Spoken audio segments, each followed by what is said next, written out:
ஓம் சாய்ராம், ஜெய் சாய்ராம். என் அன்பு குழந்தையே, உன்னுடைய பாரம் மிக கடுமையாகவும் வேதனைகளை தாங்க முடியாததாகவும் உன்னுடைய வாழ்க்கை நெருக்கடி நிறைந்ததாகவும் இருப்பதை பார்த்து என்னுடைய மனமானது சஞ்சலப்படுகிறது.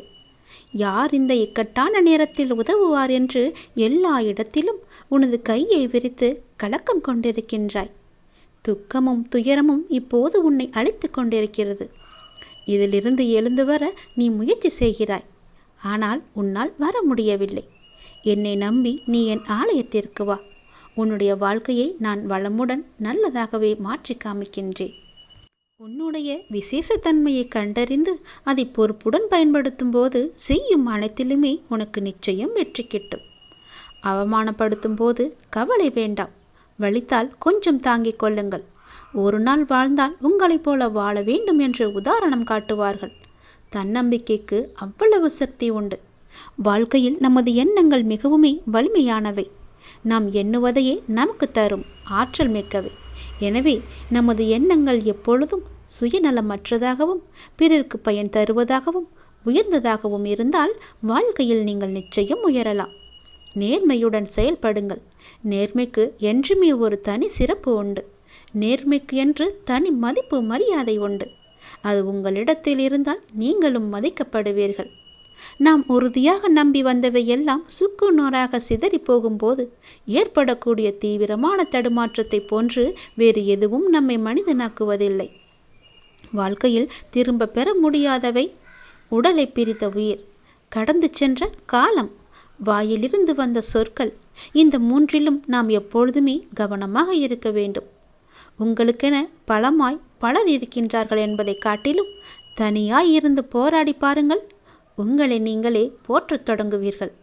நம் நம்பிக்கையின் திறவுகோல் எது என்றால் தைரியம்தான். நமக்கு எப்போதுமே நம் மீது தைரியம் இருக்கும் என்ற நம்பிக்கை நமக்குள்ளே வர வேண்டும்.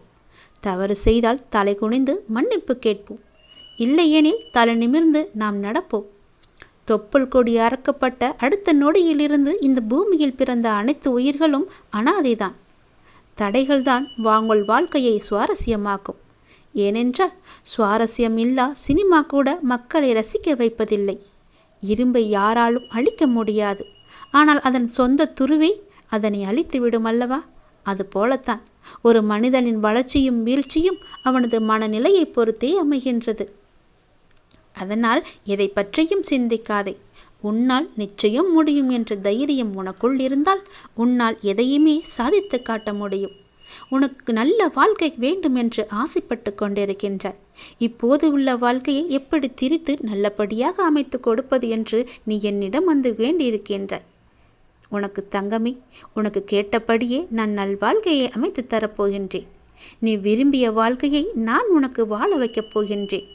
உன்னோடும் உன் குடும்பத்தோடும் நீ எப்போதும் சந்தோஷமாக இருக்கும்படி நான் உன்னை ஆசீர்வதிக்கின்றேன்.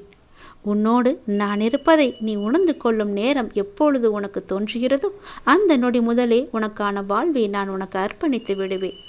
நீ சந்தோஷமாகவே வாழலாம். இனி எதற்கும் நீ கலங்காதே. எந்த சூழ்நிலையிலும் நான் உன்னை கைவிட்டு விட மாட்டேன். நான் உனக்கு எப்பொழுதுமே துணையாக மட்டுமே இருப்பேன். என் ஆசி முழுவதும் உனக்கு எப்பொழுதும் இருக்கும். எதை பற்றியும் நீ கவலைப்படாதே. உனக்கென்று எது உள்ளதோ அது நிச்சயம் உன்னிடத்தில் வந்து சேரும்படி நான் அமைத்து தருகிறேன். எல்லாம் உன்னுடைய நன்மைக்காக மட்டுமே. ஒரே ஒரு முறை நீ என் ஆலயத்திற்கு வா. வருகிற 1ஆம் தேதி புது வருட பிறப்பு அன்று என்னை வந்து பார்த்து விட்டு போ. அதன் பிறகு உன் வாழ்க்கையில் ஒரு சிறு மாற்றம் ஏற்பட்டு அதன் பிறகு உன் வாழ்க்கையில் படிப்படியாக சிறு சிறு பெரிய பெரிய மாற்றங்கள் எல்லாம் நடந்து உன் வாழ்க்கை நிச்சயம் ஒளிமயமானதாக மாற்றும் நல்ல ஆண்டாக அந்த ஆண்டு இருக்க நான் உன்னை ஆசீர்வதிக்கிறேன்.